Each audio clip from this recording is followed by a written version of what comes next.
नमस्कार, प्रणाम। सभी सहारा इन्वेस्टर्स का स्वागत करता हूं एक और नई वीडियो में आपके अपने यूट्यूब चैनल पर। जितने भी हमारे सहारा के जमाकर्ता बंधु हैं और कार्यकर्ता हैं, सभी लोग सहारा रिफंड पोर्टल पर अपना आवेदन कर चुके होंगे उम्मीद के साथ में। देखिए, लगभग 80-90% लोगों ने जो है रिफंड पोर्टल पर अपना आवेदन कर दिया था, क्योंकि उनको ये मालूम था कि भुगतान मिल जाएगा, विश्वास था। लेकिन उनके साथ ऐसा विश्वासघात हुआ कि उनका भुगतान नहीं मिल पाया।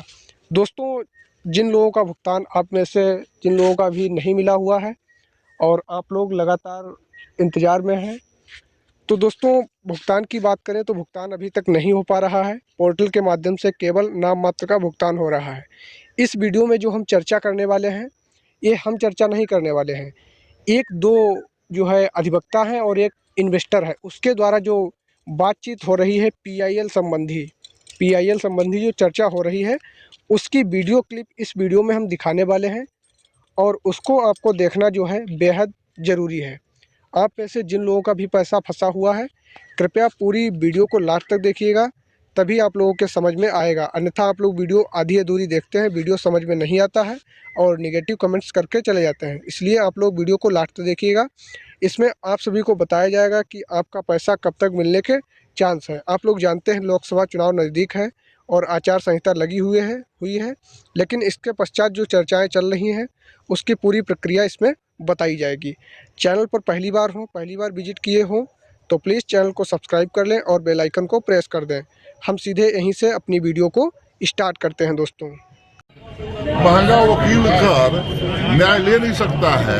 स्तर से लेकर न्यायालय के उच्च न्यायालय स्तरीय या सर्वोच्च न्यायालय स्तर पर हर जगह पर सरकार के द्वारा कहीं नालसा कहीं डालसा कहीं ढालसा कह करके अपना एक प्राधिकार का गठन किया गया है, जिसका काम ही है कि जो सक्षम नहीं है अधिवक्ता रखने में, अगर उनको मामला कोर्ट में ले जाना है तो वह वहाँ से अधिवक्ता ले सकते हैं। जो चाहते हैं कि हमें न्याय मिले और हम अधिवक्ता रखने में सक्षम नहीं है, तो उस प्राधिकार में आवेदन करें और आवेदन करके अधिवक्ता ले और उसके माध्यम से अपना मामला को जिस न्यायालय में वो जाना चाहता है उस न्यायालय में बात को रखें। जिस स्तर का न्यायालय है उस स्तर में इसकी व्यवस्था है। कुछ लोगों का कहना है कि जो मान लीजिए कि ये रीट पिटीशन किया गया है, रीट पिटीशन में जितने लोगों का नाम रहता है उन्हीं लोगों का उसका लाभ मिलता है, तो बाकी लोगों के क्या करना चाहिए? अगर सभी का हित को ध्यान में रखा जाए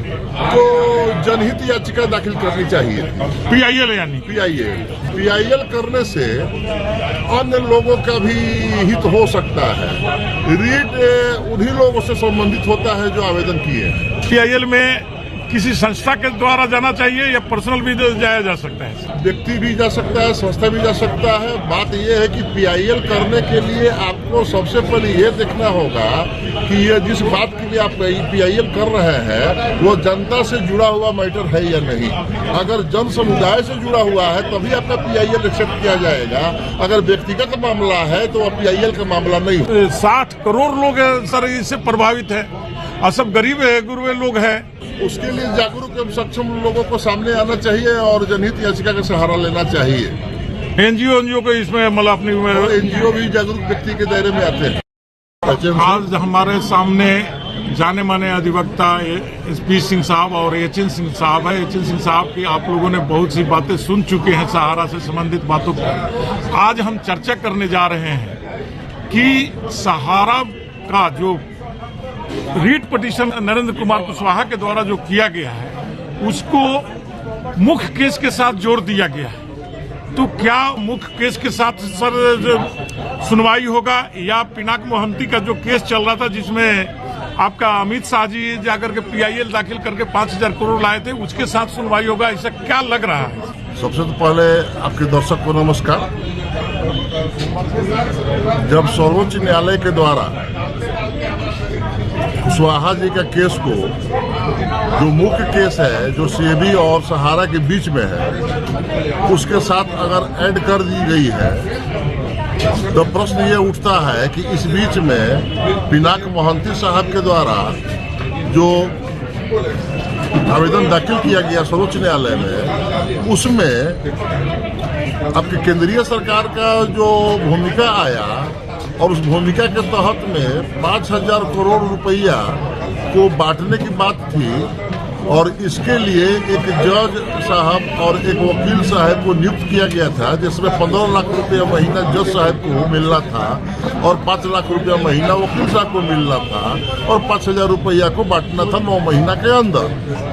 अब उसके बाद इसकी सुनवाई होनी थी, तो चाहिए तो ये भी कि सहारा से जुड़ा हुआ मामला है तो इसकी भी सुनवाई हो, और जब मुख्य केस की सुनवाई हो रही है कुशवाहा जी के केस के साथ ऐड करते हुए, तो पिनाक मोहंती वाला मामला में जिसमें केंद्रीय सरकार की जो भूमिका रही है उसको भी एक साथ सुनवाई करनी चाहिए थी। ऐसी स्थिति में चाहिए कि आवेदक इस बात को आवेदन देकर सर्वोच्च न्यायालय का ध्यान आकर्षित करे कि सारा मामला को एक साथ रखा जाए और एक साथ रख करके इसकी सुना जाए, जिससे कि जनता को या पीड़ित को न्याय मिल सके। पिनाक मोहंती केस का जो है सर वो 16 तारीख का सुनवाई है, क्या उसके साथ में ये भी सुनवाई हो सकता है अगर पिटीशन डालने से?